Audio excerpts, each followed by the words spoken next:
Olympic sparring. When you first start Olympic sparring, main thing that we want to think about is we are now kicking as hard as we physically can when we're kicking the body. The juniors, ages 14 and below, can all knock the wind out of each other. That's legal. They can also hit as hard as they want to the body. They have to hit with control to the head, which means that you can kick somebody in the face or in the headgear, anywhere in the head, but you have to kick with control, and that basically is a judgment call if it looked malicious or was with the intent to hurt somebody or knock them out.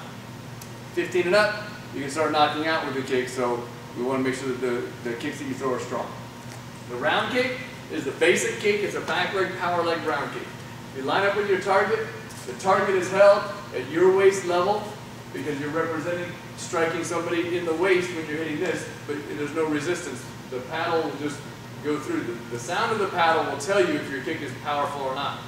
As you line up, basically with a power round kick, you're going to start a torque or a twisting motion with your shoulders. Then go to your hips and your knees, and your foot is the last thing to explode. But you want to try to do that all in one motion so that you don't telegraph too much. As we rotate in, our hips square up to our target. As we lift up, our hips are still pretty square to our target. As we strike the target, the moment we strike or just before, we actually roll everything over, and that's where the power comes in. It's that hip roll at the end. So a regular power strike goes here, lands forward. After you land, always remember that if you were to do that kick in a fight, you have to move somewhere. So it's not a good idea to practice kicking and landing and then turning away, or just kicking and being lazy as you land in, because you want every kick to be representative of the fight. So as we're here, as soon as I strike, I could shuffle out, or I could step back, I could go and do two. If I happen to spin, stay in the fight the whole time. The number one mistake people make is they hit with the wrong part of their foot. Now come up, all of this looks good, and then they end up hitting with the inside part of the foot on the way up. So it kind of looks like that. It's kind of like a sloppy inner crescent kick. We want to strike from the instep to the top of the ankle.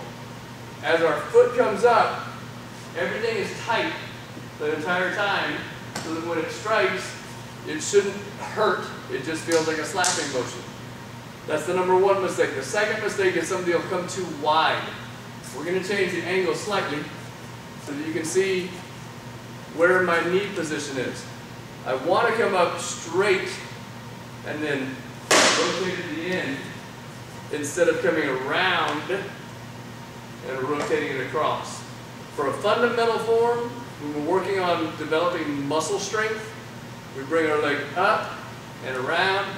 We kick with the ball of the foot, so we pull our toes back, and then we come back. That's all to develop muscle strength, as well as allowing you to kick with the ball of the foot, which doesn't hurt as much when you break boards. For fighting and Olympic kicking, you do not come out. You actually come real close with your knees, so that as you kick, it just rolls over at the very end. And remember, as we kick, land, go ahead and step away when we do that.